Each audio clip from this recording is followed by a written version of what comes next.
stuff. Justin Parker sent us this. You cut away when I hit this Gatorade, okay? My question for the Honky Tonk Man is a two-part question that I personally always wanted to know. The first part is, what was it like to lose your Intercontinental belt, the belt that you held for so long, to Jim Hellwig, the Ultimate Warrior, in such a short match? The match ended before his music even shut off. And the second part is, what are your personal thoughts on Jim Hellwig? He's very passionate with that question. That's a good question, and I appreciate it. What it was like to lose to the Ultimate Warrior, when I first knew that I would have to do that, I was somewhat in shock. And when I went and told Jimmy Hart that this was going to happen 3, 4, 5 months away, he was in shock, and it was kept a total secret from everyone.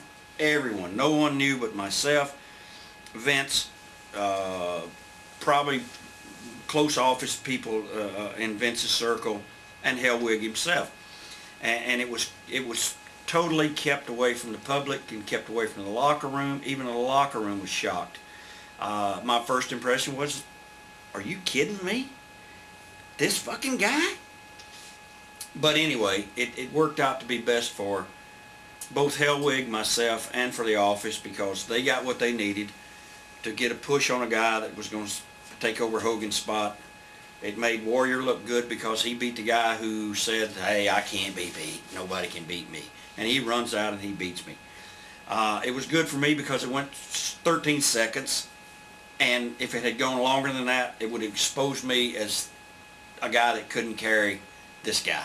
There's only one guy that could have carried him, and that would be Harley Race, I think. I mean, there's only, or Terry Funk or somebody, you know, one of those guys who could go out and pick a fucking toilet tissue up and make it look good.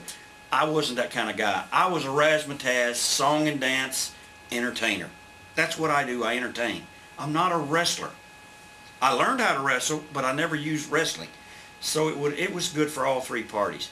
Now, the length of the match, we should say, was your idea. My idea, because I felt Buddy Rogers, I think, had lost a match in Madison Square Garden in like 20 seconds or something.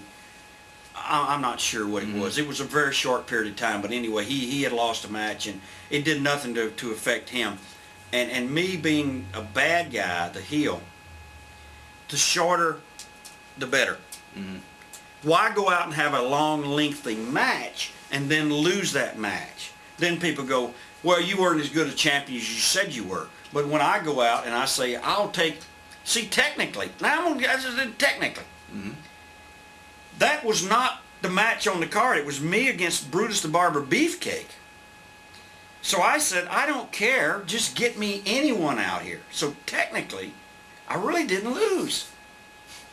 Right. So I should still be the champion. It works for everybody in the end, right? Yeah. And you worked the program with him after that. Yeah, and I can tell you that the place exploded when his music hit, and he ran out, and when he splashed me for the win, the roof, I don't know that Hogan had a louder pop at any time in his career than that night. It was explosive. You know, I got 22 grand, I was happy, and I went home.